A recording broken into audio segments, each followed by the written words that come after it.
When do you become a real designer? That's the question we're going to explore today through a little bit of my story of nearly 2 decades in design. Let's go! Hello friends, welcome back to Flux, where we talk design, freelancing, your design career, and maybe ask yourself, when do you become a real designer? I remember I was about 1 year out of university and I was freelancing full time. It was going okay through, I think, a combination of luck and a little bit of good taste. But I got one project back with a huge amount of revisions. Now, this should have been a straightforward job, designing a flyer for a society at the university. But the client's dad was a graphic designer, and he sent notes that literally included every kerning pair that he didn't approve of. And I was embarrassed, to tell you the truth. I felt like he was a real designer telling me, who clearly wasn't, what's up. So I resolved to try and learn more about typography, but within a few months I decided I shouldn't be freelancing. I need to get a full-time job as a graphic designer, because if somebody will hire me, then they will be telling me that I'm a real designer.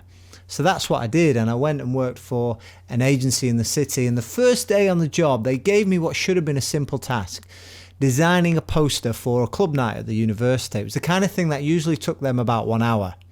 It took me 2 days. And again, I was embarrassed. Again, I didn't feel like I was a real designer, but they were patient with me and I learned a lot, and I got very quick while working in that job. But I still felt at times in my career like an imposter. I mean, I didn't have a degree in design. My first degree was in mathematics. But I then worked with a lot of graduates, a lot of people who had design degrees, and over my career I've managed a number of graduates, and I found that some of the graduates weren't that brilliant, and some people who didn't have any formal qualifications in design were excellent. So it wasn't having a degree that make or break you as a real designer. Now, I believe in university. I later went back and got a Master of Arts, and I think there's a lot to be said for a good education and being able to get feedback, and these things are really, really valuable. But that wasn't the thing that made you a real designer or not, because you can either apply yourself in your learning, whether in or out of university, or not. And it wasn't that. Well, is it awards maybe, when your peers confer on you that you're a real designer? Is it maybe starting your own agency or being a creative director? Well, I was a creative director of my own little creative agency that I grew from being a spare time thing to part-time to full-time. And I jumped full-time into our agency, which was embedded in the live music industry, in September 2019. Now, if you haven't connected the dots yet, September 2019 was not a good time to be getting into live events. Within a few months, they were all shut down, and early in 2020, I ended up selling out my part of the business to my business partner. That dream was dead, but the last 2 years have actually been some of the best in my whole design career. I'm working with clients in my own studio. I'm also freelancing with some of London's and therefore the world's leading advertising agencies, getting to work on campaigns and identities that have a much bigger impact on culture. And I'm also here teaching on Flux. And who am I to be teaching? Am I a real designer?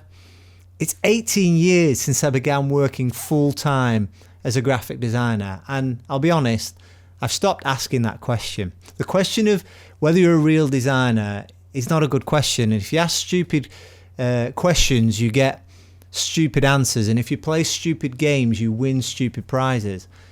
I don't want to be in that realm. I want to do something meaningful. And I feel like a better question to ask is, what am I learning? So as you look forward to the rest of this year, ask yourself, what am I learning? I've always pushed myself to read books, to take courses, to work with better designers, to find the best creative directors to work with that can sharpen me. And I found that by putting myself into new and challenging situations and bigger opportunities, that is where I learn and where I can prove myself. So stop asking stupid questions, stop playing stupid games, and we don't need to compare ourselves to others. We need instead to just focus on how we're learning, how we're developing, and how we're staying creative. Hope this has encouraged you for your own journey as a designer. Please let us know if it's been helpful down in the comments. Subscribe to Flux because this is a great place to learn, and we'll look forward to talking to you soon.